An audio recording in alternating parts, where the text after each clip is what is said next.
오늘부터 여러분들과 추억의 여행을 떠날 낭만이목의 이동현 목사입니다. 인생은 지워지지 않는 단 한 번의 추억의 여행이라고 했습니다. 지금 여러분은 어느 길에서 누구와 함께 여행을 하고 계십니까? 인생은 길이라고 했던가요? 그리고 신앙은 그 길을 걷는 사람들입니다. 그 길은 맞습니다. 예수님이죠. 그런데 여러분들은 어디에서 하나님의 경험을 하십니까? 잠언의 말처럼 걸음마다 자국마다 나를 향한 하나님의 외침이 이 길에서 들려옵니다. 수없이 다양한 길들과 그 갈림길들을 만나며 만났던 수많은 경험들, 그리고 그곳 속에서 만난 나, 그리고 하나님. 그 첫 번째 시간으로 뜨거운 신학적 고민과 그 젊은 날의 방황의 흔적이 묻어있는 이 광화문 일대를 찾았습니다.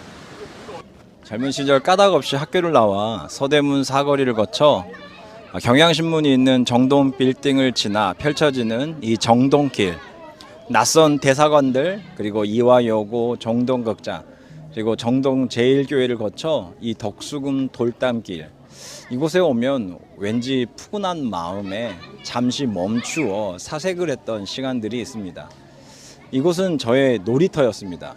놀이터 가는 이유가 있겠습니까? 저는 이 돌담길이 좋아서 대학을 졸업한 후에 이곳에서 첫 취업을 했던, 짧지만 했던 경험이 있습니다. 이곳에 오면 이문세 씨의 광화문 연가가 늘 생각이 납니다.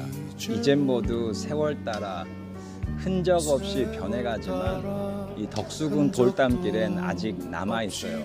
오늘 주말이라 더 다정하게 걸어가는 연인들이 참 많은 것 같습니다. 그런데 저는 어느덧 40 중반이 되어 이 길을 찾았는데 사람들은 여전히 많고 그 추억을 새기고 있는 이 돌담들, 그리고 건물들은 그대로인데 왠지 저 자신이 조금은 낯설게 느껴집니다. 이 정동길이 가장 아름다운 것은 가을입니다. 여러분이 나뭇잎들이 다 떨어지고요, 수북하게 쌓인 상태에서 이 오렌지빛 가로등이 비칠 때 이곳은 가을 동화가 펼쳐집니다.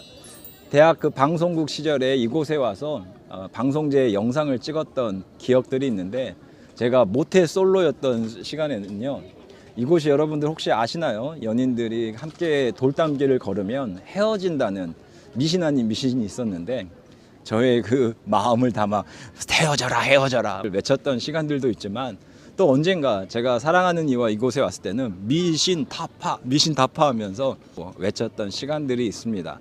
내 모든 과거의 시간들을 기억하는 이 돌담들이 여전히 이 자리에 있어서 감사한 하루입니다.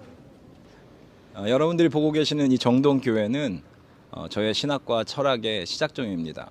감리교 신학대학교 1학년 OT, 그 부푼 가슴을 품고 버스에 올라 처음 도착한 장소이면서 이 땅에 교회가 처음으로 도착한 장소입니다. 격변의 시대 청년들의 교육과 독립운동의 중심지였던 이곳은요, 신앙은 개인을 넘어 사회를 품고 이 민족을 품어야 한다는 것을 저에게 알려준 어머니 교회입니다. 이 건물은 단순히 교회적인 것뿐만 아니라 우리의 민족사적으로도 매우 중요한 건물이고요. 정동교회 최초 교회는요, 문이 두 개가 있습니다. 하나는 남성이 들어가는 문, 하나는 여성이 들어가는 문. 그러면 교회 한가운데 가림막이 있었다고 하더라고요. 그러나 어느 순간 그 가림막이 없어지고 남성과 여성이 함께 예배드리는 그런 공간이 되었습니다. 교회는 시대를 반영합니다. 그러나 교회는요, 시대를 뛰어넘어야만 합니다. 시대를 이끌어가는, 또한 시대를 선도할 수 있는 교회가 되기를 꿈꾸어 봅니다. 여기는 서울시립미술관입니다. 그림을 사랑하는 여인을 만나서 제가 이곳에서 데이트하기 전날 밤, 저는 그림 일자 무식이거든요. 작가와 싸우고 그 작가의 작품들과 씨름을 했던 시간들이 기억이 납니다. 샤갈, 마티즈, 반고흐, 인상파, 기타 등등등. 그림이 뭔지 또 어떻게 봐야 하는지 몰랐지만 그저 사람들 따라서 그림을 이렇게 관상하다 보면 어느 순간 작가와 많은 대화들을 나누었던 것 같습니다. 그 당시에 김종서의 아름다운 구속이라는 노래가 있었거든요. 아름다운 구속인 걸 사랑은 얼마나 사람을 변하게 하는지 살아있는 오늘이 아름답다는 가사입니다. 당신이 나에게 온 뒤로 나는 이만큼 변했습니다. 나의 인생의 가장 중요한 만남, 주님과의 뜨거운 만남들, 그리고 젊은 날 치열했던 사랑, 그 속에서 저는 지금 이 시간 새로운 세계를 또한 새로운 삶을 살아가는 것 같습니다. 대한민국 짝짝짝짝. 이곳에 오면 제일 먼저 생각나는 건 2002년 월드컵이죠. 그리고 겨울날 이 스케이트장에서 스케이트를 타다가 막 넘어지면서 쿵쿵거렸던 시간들, 그리고 아침마다 지하철에서 파김치가 되어 이곳에 올랐던 저의 사회 초년생 시간들이 기억이 납니다. 또한 젊은 날 돌덩이처럼 맺힌 그 울분들이 짱돌이 되어서 던져졌던 순간들, 그리고 그때 다짐했던 노래의 가사, 언젠가 우리 다시 만나는 날에 빛나는 열매를 보여준다 했지. 저는 그때 스스로에게 다짐했습니다. 언젠가 빛나는 열매들과 함께 이곳에 오겠노라고요.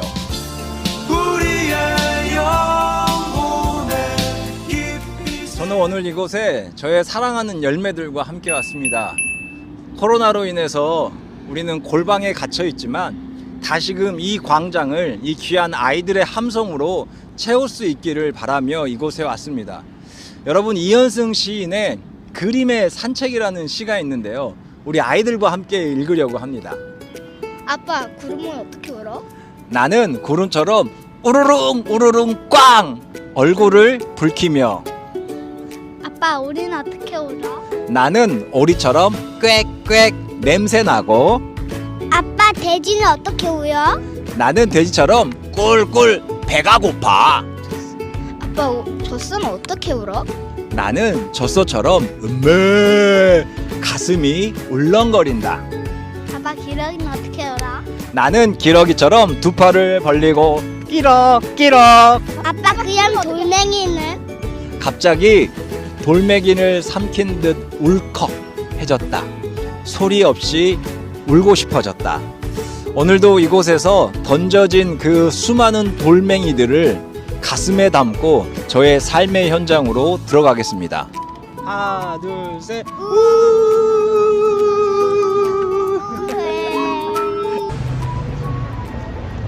언제나 이 광화문 도보의 종착점은 이 교보문고였습니다. 늘 주머니가 비어있던 시절이지만 머리만큼은 비어서는 안 된다고 찾아왔던 이 영혼의 주유소. 제가 어찌 책만 보았겠습니까? 책도 보고 그 책을 보고 있는 사람도 보고, 그리고 그 사람이 바라보는 미래도 보았던 것 같습니다. 그리고 배가 고프면 저 피막골을 향해서 허기진 배, 싼 그 고등어와 제육볶음으로 채웠던 시절이 어제만 같은데 참 시간이 참 많이 지났습니다. 지금은 그 시절 제가 어떤 작가의 무슨 책을 읽었는지 전혀 기억은 나지 않지만 그때 제가 먹었던 그 지식이 오늘의 나를 만들었다고 생각합니다. 저희 광화문 교보문고는 늘 저 현수막, 지금은 액정 화면이지만 예전에는 큰 현수막에 글들, 참 좋은 잠언들이나 식구절들이 적혀 있었다고 합니다. 1991년 1월부터 여기에 걸려있는 이 글판들은요, 이곳을 지나가는 사람들에게 위로와 도전, 그리고 희망과 따스한 사랑의 메시지를 나누어 주었습니다. 저는 또 2개 정도의 글구가 기억이 나는데요. 2000년 여름, 저의 인생의 가장 힘든 시절, 친구들을 만나러 이곳에 왔다가 고은 시인의 글귀, 길이 없으면 길을 만들어 간다, 여기서부터 희망이다 라는 그 글귀를 보고 참 큰 희망을 얻었던 것 같고요. 2004년도 봄, 사랑이 저에게 봄처럼 찾아왔을 때 그때 현수막, 나무 그늘에 앉아 다른 사람의 눈물을 닦아주는 모습은 그 얼마나 고요한 아름다움인가 라는 정호승 씨의 시입니다.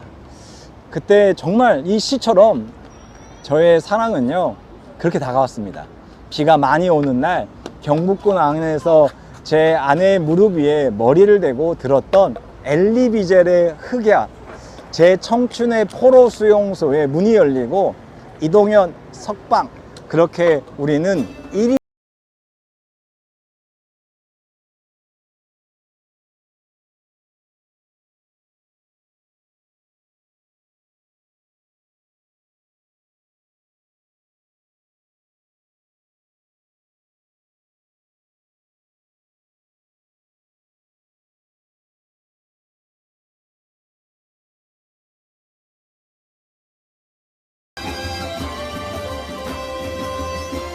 조선왕조 500년을 버텨온 이 궁전들, 그 속의 주인공들, 많은 이야기들의 주인공들은 결국은 다 바뀌고 사라져가 갔지만 이곳을 한결같이 지켰던 모든 성벽과 건물들, 그 역사의 전환기 속에서 우리는 힘이 약하여 처소를 바꾸어야만 했던 임금들의 이야기들을 잘 알고 있습니다.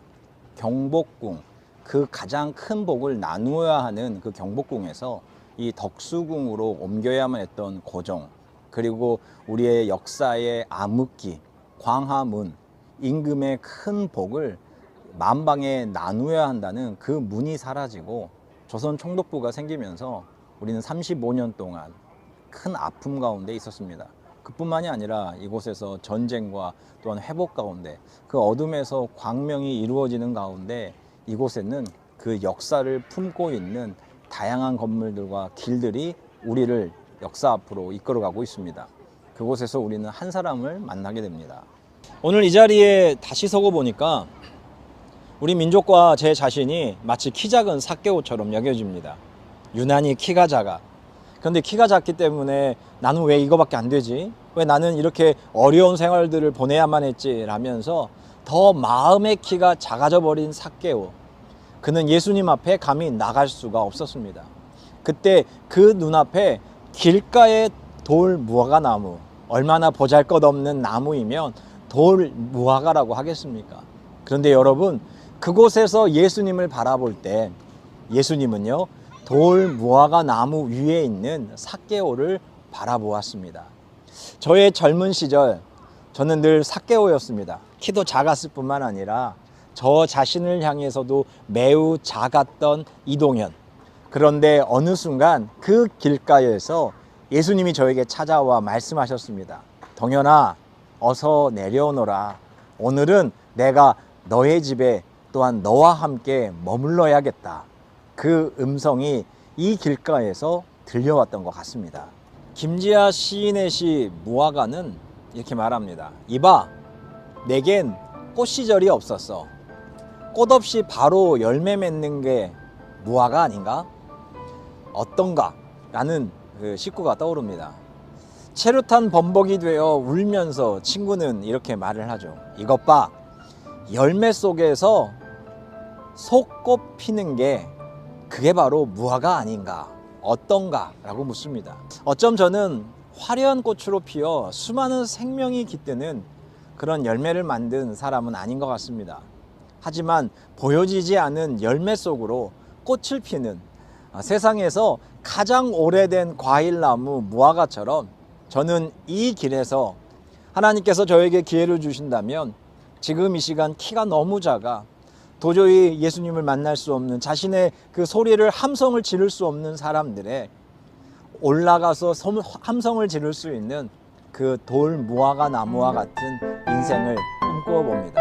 여러분, 다음 시간에 만나겠습니다.